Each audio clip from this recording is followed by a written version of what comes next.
Radio Sucesos 101.7 FM presenta su noticiero Sucesos con Milton Pérez y Verónica Larrea. Un periodismo libre para una democracia plena.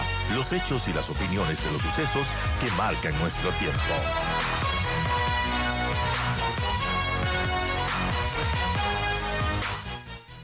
...8:20, saludamos al Procurador General del Estado, Íñigo Salvador. Señor Procurador, gracias por acompañarnos. Es la primera vez en algunas entrevistas que hemos tenido últimamente que no vamos a hablar de su juicio político. Resulta que de pronto ya no les pareció que usted debía ser enjuiciado políticamente y el juicio ya se fue a la basura. Sí. ¿Qué opina de eso? Yo opino que Dios escribe recto en renglones torcidos. Yo soy bien creyente y yo dije, Taita, Dios me ha de proteger. Estaba dispuesto a ir al juicio, obviamente estaba haciendo todo lo necesario para evitar ir al juicio, pero a la final los propios asambleístas de UNES decidieron que convenía más retirar mi juicio para enderezar la artillería contra el Consejo de Participación Ciudadana y Control Social. Yo ahí le sigo a Napoleón muy de cerca. Él decía, cuando tu enemigo se equivoca, no hagas nada para corregirle. Claro. Así es que las cosas se dieron como se dieron. Usted habla de conveniencias, estos juicios son de conveniencias, entonces. No deberían ser. No de culpables o inocentes, no de razones de fondo, de fiscalización como debería ser en la Asamblea Nacional, porque claramente lo han dicho, además, lo dijo el asambleísta Ferdinand Álvarez de UNES, pidiéndoles a los otros bloques, vamos a dejar el juicio del procurador, vamos a dejar el juicio del contralor y vamos a seguir escalando hasta llegar a donde queremos, el Consejo de Participación. Lo dijo. Y no estoy especulando, ni me estoy inventando, ni estoy hablando de una hipótesis. Estoy recogiendo unas palabras que yo las escuché en la Asamblea Nacional. Es la real política, Milton. Es decir, convengamos en que la política en el Ecuador es absolutamente volátil. Es decir, un objetivo de un día puede cambiar en la tarde. El objetivo del momento, cuando se llamó a mi juicio político, y acuérdense que eso fue octubre del 2021, era cortarle la cabeza al Procurador General del Estado. ¿Por qué? Porque lo dijo Rafael Correa. Con el paso del tiempo, y para eso se inventaron un montón de supuestos incumplimientos míos que si se hubiera dado el juicio político yo hubiera desvirtuado uno por uno. Cambian los objetivos políticos. El objetivo político en el momento de dejar sin efecto mi juicio político era poder tener un consejo de participación propio para designar la autoridad de control principal, que es el Contralor General del Estado. Bueno, entonces para eso dicen, resulta que ahora el procurador ya no es tan importante el juicio de él y a lo mejor ni siquiera incumplió funciones. Claro, usted ya no es objetivo, ya es un desobjetivo por lo pronto. Así es, desobjetivado, yo no sé cómo se llame eso. Pero eso habla de lo poco en serio que se toman a la ley, a las normas, a los mecanismos de control político ciertos asambleístas. Bueno, mañana, 18 de mayo, hay una audiencia, la audiencia del caso de Jorge Glass, del habeas corpus, en la Corte Provincial de Santa Elena. Usted pidió estar ahí, va a estar ahí, y usted cree que primero el proceso debería ser nulo, porque usted decía ayer, no participó desde el inicio de la Procuraduría General del Estado, no fue llamada. La Procuraduría General del Estado, de acuerdo con la ley, tiene que ser parte en todos los procesos en donde comparezca el Estado, sea como actor, sea como demandado. Y ahí estaba el SNAI. Estaba el SNAI y sin perjuicio de ello tenía que estar también la Procuraduría General del Estado. Tanto es así que en infinidad de otros procesos de habeas corpus, la Procuraduría General del Estado sí ha sido convocada. Esta fue una omisión seria, tan seria que la Ley Orgánica de la Procuraduría General del Estado, a la falta de citación y luego notificación a la Procuraduría General del Estado, le asigna un efecto fatal, que es la nulidad de todo lo actuado sin que se haya citado a la Procuraduría. Y esa es la primera objeción que nosotros estamos alegando y que alegaré mañana en la Corte Provincial de Justicia de la provincia de Santa Elena, que es todo lo que se ha hecho hasta este momento, incluida la, entre comillas, liberación, porque acordemos que Jorge Glass no está libre, está cumpliendo medidas alternativas, está cumpliendo su pena por medio o a través o en función de una sentencia írrita, nula, pero está cumpliendo una pena, él no está libre. Eso es nulo. Es nulo, ¿por qué? Porque simplemente ese es el efecto que le da la ley al hecho de que la Procuraduría no haya sido citada y con la acción de habeas corpus y convocada a la audiencia. Usted dijo hace 10 días aproximadamente que está preparando un sustento muy fuerte para provocar que después de eso Jorge Glass vuelva a la cárcel de la Tacunga. El propósito no es ese, Milton. El propósito ¿No es que vuelva a la cárcel? El propósito es que se cumpla la ley. Y cumplir la ley en este caso quiere decir que el Tribunal de Apelación, la Corte Superior de Santa Elena, en apego a la ley, declare la nulidad de todo lo actuado. El efecto práctico inmediato es que el señor Glass regrese a la cárcel hasta que, si es que eso es lo que dispone la Corte Provincial, se realice el proceso en debida forma. Cuando el proceso se realice en debida forma, yo me imagino que el SNAI no volverá a cometer los errores que cometió en la primera vez. ¿Cuáles cometió? A ver, el primer error que cometió fue no haber defendido la posición del SNAI, es decir, no haber objetado claramente el incumplimiento de los requisitos por parte del señor Glass para solicitar esta medida alternativa, que era la de que se le cambie el régimen penitenciario. El SNAI debió haber proporcionado los certificados médicos adecuados, pero sobre todo el SNAI debió haber objetado. El SNAI no dijo nada. Entonces, en una segunda oportunidad, el SNAI deberá hacer valer sus derechos. Y si no, para entonces, ya citada la Procuraduría hará valer esos derechos. Son las 8:27, estamos conversando con el Procurador General del Estado, Íñigo Salvador, sobre el caso Glass. Señor Procurador, buenos días. Y bueno, en esta audiencia de mañana van a participar al menos 33 amicus curiae. ¿Y qué peso tienen estos amicus? Y bueno, ¿qué expectativa se tiene de esta audiencia de apelación del habeas corpus de Jorge Glass? La audiencia va a ser una audiencia maratónica porque, bueno, estamos las partes procesales en estricto sentido solo somos el señor Glass o su defensa técnica, el SNAI y la Procuraduría General del Estado. Como amicus curiae, es decir, como personas con interés en el caso y que quieren aportar con ideas, hay como 30 diferentes personas, entre las cuales está la señora Fiscal General del Estado, está el ex asambleísta y ex candidato a la vicepresidencia Andrés Páez, y están un sinnúmero de organizaciones no gubernamentales y personas privadas en pro y en contra del resultado, del desenlace de este habeas corpus. Ellos tendrán que ser escuchados. Naturalmente no se les dará el mismo tiempo y los mismos derechos que a las partes procesales en cuanto a su alegación. Obviamente es probable que algunas de las comparecencias de estos amicus curiae sean más de índole política que técnica.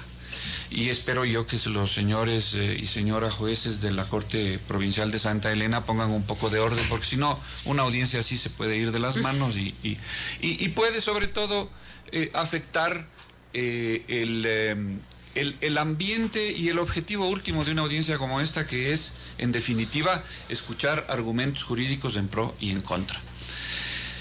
Pero por lo demás, yo sí confío en que si los jueces de la Corte Provincial de Santa Elena dictan su fallo en apego a derecho, tendrán que declarar la nulidad de lo actuado y devolver el proceso a un juez competente, porque una de las objeciones de fondo del habeas corpus es que el juez de Manglar Alto no tenía competencia para conocer el habeas corpus, porque el habeas corpus debe presentarse ante un juez del lugar en donde está privado de libertad el solicitante. ¿Usted cree entonces que esto debe ser nulitado, más no el habeas corpus revocado? Es decir, la primera opción es la nulidad. Lo que pasa es que lo que se hace en estos casos es, de entrada se plantea esta que es una objeción fatal. Es decir, si los jueces la aceptan, el tema muere ahí, ya no necesitan conocer los otros argumentos. Pero normalmente en una audiencia como esta lo que se hace es plantear inicialmente este tipo de objeción, pero no dejar de argumentar también las otras. las que ya tienen que ver con el fondo del habeas corpus. Y el principal argumento en relación al tema del habeas corpus es la falta de competencia de este juez. Falta de competencia que se refleja, uno, en el hecho de que no era el juez del domicilio del solicitante, domicilio que en ese momento era el lugar de su detención, centro de rehabilitación social de Cotopaxi. Y entonces el juez competente habría sido un juez del Cantón Latacunga. Segundo, que el juez también era incompetente porque se utilizó fraudulentamente el mecanismo del sorteo manual, luego de haber presentado la solicitud en horas fuera de oficina, de modo que el sorteo pueda hacerse manual. Manual en un domicilio, en una jurisdicción como la de Manglar Alto, donde apenas hay 2 jueces. Si no caía en el uno, caía en el otro, y la cosa era absolutamente direccionable y manipulable, como efectivamente ocurrió. Bueno, yo tengo 2 temas más. No sé si algo más sobre el caso Glass o puedo cambiar de tema. Cambia de tema porque yo también pensaba cambiarle al caso Poli. Empieza entonces. Procurador, bueno, la Procuraduría ha pedido participar en este juicio contra Poli en los Estados Unidos en calidad de víctima. El Estado obviamente ha sido perjudicado un monto económico importante. ¿Qué novedades tenemos sobre este caso? Y usted, solamente antes como contexto, para complementar lo que dice Vero, procurador, usted dijo claramente, ¿no? Aunque la plata esté circulando en el sistema financiero estadounidense, la plata es de origen ecuatoriano. Fue producto de un tema de corrupción en el Ecuador. Sí. El día lunes de la semana pasada envié al señor Schwartz, no recuerdo el nombre en este momento, pero su apellido Schwartz es el segundo de a bordo en el Departamento de Justicia. Entonces es el Deputy Attorney General, que se llama ya, que es digamos que el fiscal subrogante. Un oficio en el que formalmente solicité que se tenga en cuenta al Ecuador como parte dentro de los procesos que se lleven en contra del señor Pollitt, y que obviamente el Estado ecuatoriano también está dispuesto a colaborar en los procesos en los Estados Unidos. El propósito de esto es simplemente hacerle saber al Departamento de Justicia que estamos tras de ese proceso, que sabemos que se está llevando a cabo, y hacerle saber que esos fondos que están en discusión son fondos del Estado ecuatoriano. No hemos entrado en detalles respecto de por qué son del Estado ecuatoriano y por qué los Estados Unidos no tendrían derecho a esos fondos o a la totalidad de esos fondos. Eso me lleva al comentario que usted hizo, Milton. Efectivamente, estos fondos que se han detectado en el sistema financiero estadounidense son fondos producto de la corrupción ocurrida en el Ecuador. Corrupción que tiene que ver probablemente con el hecho de que, siendo el señor Pollitt en su momento el Contralor General del Estado, él se habría beneficiado, sea por la vía del cohecho, sea por la vía de la concusión o extorsión, él se habría beneficiado de dineros para actuar de una manera u otra en relación a unas glosas o a unas responsabilidades que se hayan determinado. Lo cual quiere decir que esos dineros, en definitiva, pertenecían al Estado ecuatoriano. Porque todos estos mecanismos de corrupción, a la postre, tienen nacimiento en contratos públicos en los cuales las coimas, las comisiones, el cohecho, normalmente son incorporados al precio del contrato. El hecho de que estos fondos hayan sido expatriados y llevados a los Estados Unidos y hayan circulado en el sistema financiero estadounidense, por supuesto que da lugar a un delito per se en esa jurisdicción, la estadounidense, que es el delito de lavado de activos. Pero es un delito menor comparado con el delito de apropiarse de fondos públicos. O sea, en definitiva, en sustancia, esa plata es del Estado ecuatoriano. Que haya sido lavada, limpiada, legitimada en el sistema financiero estadounidense, es un delito allá, pero el dinero no deja de ser ecuatoriano. Entonces, a lo mejor la solución en el fondo consistirá en que se devuelva ese dinero al Estado ecuatoriano y que los Estados Unidos se cobren lo que les haya podido costar a ellos el llevar adelante estos procesos, primero de identificación de los dineros, es decir, la investigación propiamente, y luego el proceso judicial. Pero en estricto sentido, la gran porción, la gran mayoría de esos fondos tienen que volver al Ecuador. Ahora, usted, digamos, lo que tiene que quedar claro es que Pollitt está enfrentando a la justicia estadounidense por el delito cometido en Estados Unidos, Así no es. por el caso de Brecht, no por... No, así es, Y, eso es claro. y la presencia de la Procuraduría básicamente en este proceso será la de buscar recuperar esa plata. Así es, así es. Todavía no sabemos en qué calidad seremos aceptados dentro del... Porque hay dos posibilidades. Uno, que la Contraloría General del Estado comparezca dentro del proceso como entidad directamente interesada. O en su defecto, que el Estado ecuatoriano, en la medida en que la Contraloría es una entidad pública de la República del Ecuador, este Estado, la República del Ecuador, comparezca como víctima dentro del proceso. ¿Con qué propósito? Con el propósito exclusivo de recuperar esos dineros que son del Estado ecuatoriano. ¿Hay algún plazo para la respuesta? Porque el juicio abreviado está por empezar. No hay ningún plazo para la respuesta, pero de nuestra parte la gestión está hecha y estamos haciendo seguimiento diario. Nosotros tenemos una coordinación y un enlace permanente con un funcionario de la Embajada de los Estados Unidos de aquí, que a su vez es el enlace con el Departamento de Justicia. Y en ocasiones como esta, directamente hacemos el contacto con el Departamento de Justicia. El procurador, ¿qué podemos decir de esa fianza que pagó Pollitt? $14 millones. Si es que Estados Unidos le puso esa fianza y él pudo pagarla, es porque tiene bastante plata. Y no solo esos 14 millones. Sí, ese es el razonamiento que nos hacemos todos, ¿no? Y yo iría incluso más allá. Ya vimos los bienes, ¿no? Los bienes Claro. que están a nombre de su hijo. Claro. Yo iría incluso un poco más allá.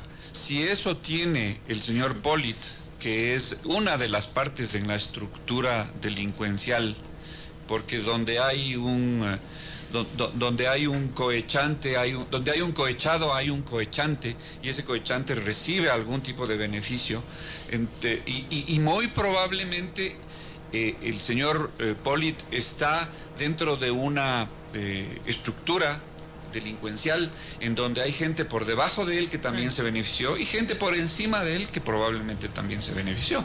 Entonces, esos 14 millones que son apenas la fianza, es decir, lo que esos 14 millones afianzan, es decir, aseguran, es que el señor Pollitt no va a huir, que el señor Pollitt va a estar siempre disponible frente a la justicia estadounidense para el proceso. Lo cual quiere decir que la suma, y ese es el gran, eso es lo más importante de este juicio, y es al final de eso llegar a saber cuánto es esa suma, que debe ser una suma astronómica. Bueno, un tema más, es el tema caso Isaí. Me quedé con el tema de la unidad de recuperación de activos que busca, lo que usted está hablando en este momento. ¿Cómo le va? Mire, la unidad de recuperación de activos está dedicada a todos estos casos, ¿no? O sea, tenemos la recuperación de activos localmente, que son esa pequeña parte de la corrupción que se queda en el país. Porque recordemos que lo primero que hace un corrupto cuando hace caja es, para comenzar, se hace pagar en cuentas en el exterior. Y es cuando los sistemas financieros de esos países donde se encuentran esas cuentas detectan la irregularidad, detectan estos flujos anormales, extraordinarios en estas cuentas, que esos sistemas se activan y que entonces nos enteramos. La gente dice, ¿cómo es que la justicia ecuatoriana no logra y la fiscalía no logra detectar esto que en los Estados Unidos sí se logra o que en Panamá sí se logra? Pues justamente porque lo primero que hacen los corruptos es sacar esos dineros del Estado ecuatoriano y llevarlos a otros lugares. Entonces, la unidad de recuperación de activos está dedicada a recuperar activos contra los bienes de los condenados en varios procesos aquí en el Ecuador, pero también está dedicada a intervenir cuando hay procesos ya iniciados en esos procesos. Ejemplo, caso Panamá, ahí hay unos 6 millones relacionados con el señor Alex Bravo, Petroecuador. Por ejemplo, Estados Unidos, este caso del señor Pollitt, casos anteriores también relacionados con Petroecuador que involucran al señor Carlos Pareja, al propio señor Alex Bravo. En días próximos, todavía no tengo la fecha exacta, pero es en algún momento en el mes de junio, iba a ser a fines de este mes, ha tenido que ser cambiado para el mes de junio, visitaré Suiza para hablar con las autoridades federales suizas, porque también se conoce extraoficialmente que allí hay dineros. Este será un caso diferente porque no tenemos un proceso iniciado, es cuestión de hacer las gestiones más bien a nivel preventivo y a nivel investigativo, tratar de detectar si en esa jurisdicción hay dineros.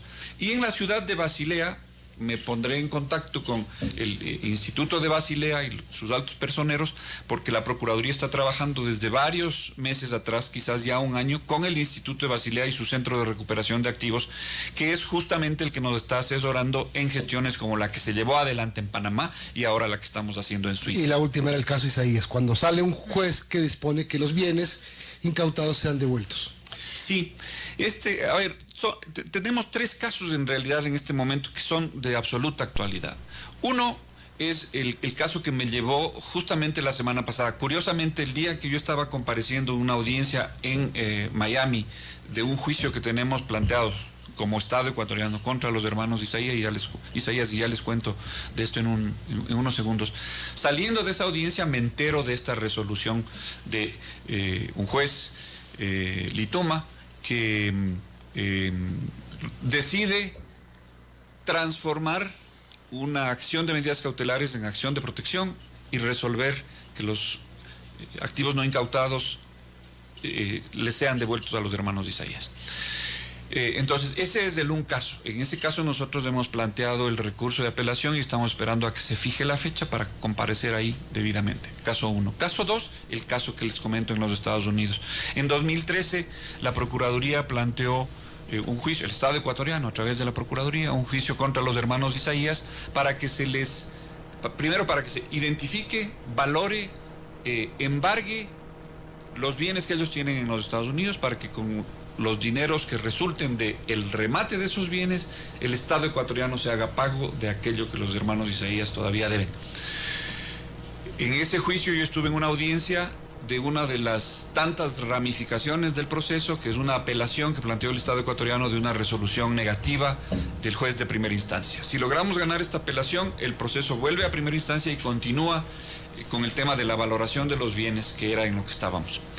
Y el tercer proceso es la demanda planteada hace aproximadamente 2 meses por $2.000 millones por el abogado de los señores Isaías, doctor Ricardo Novoa Bejarano, que es un juicio de indemnización de daños y perjuicios contra Banco Central, Superintendencia de Bancos, Inmobiliar y ahora la unidad de gestión de riesgos. Como esta unidad de gestión de riesgos fue demandada hace pocos días, eso nos amplía el plazo por aproximadamente 45 días más para poder presentar la contestación a la demanda, que la teníamos prácticamente lista. De hecho, Inmobiliaria se adelantó a presentar la suya. Nosotros queremos contar con los argumentos e información adicional que aporta la unidad de gestión de riesgos para, conjuntamente con las otras 2 entidades, Banco Central, Superintendencia de Bancos, presentar nuestras respectivas contestaciones a la demanda en el plazo que vencerá probablemente en algún momento del mes de julio. Todavía no sabemos la fecha exacta porque todavía no se ha citado con la ampliación de la demanda a la unidad de gestión de riesgos.